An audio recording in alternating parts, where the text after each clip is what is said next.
আজকের আগে আপনি কখনো এত জীবন্ত এবং আবেগময় পেন্টিং দেখেননি।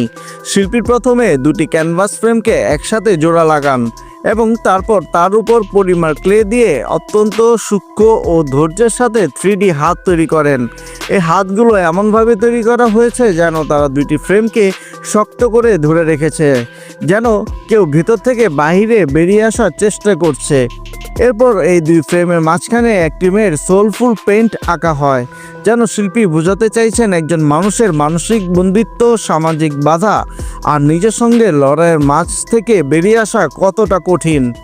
পরের দৃশ্যে দেখা যায় সে একটি সুন্দর পেন্টিং এক ঝটকায় ভেঙে দেয়, কিন্তু ভয় পাবেন না, এখান থেকেই তার আসল সৃষ্টি শুরু। এখন সে ফাটল ধরা সেই পেন্টিংয়ের উপর রেজিনের একটি পাতলা স্তর প্রয়োগ করে, যা এটিকে আরও ক্লাসিক্যাল দেখায়। এই চিত্রকর্মটি শিল্প, আবেগ এবং কৌশলের এক দুর্দান্ত সমন্বয়।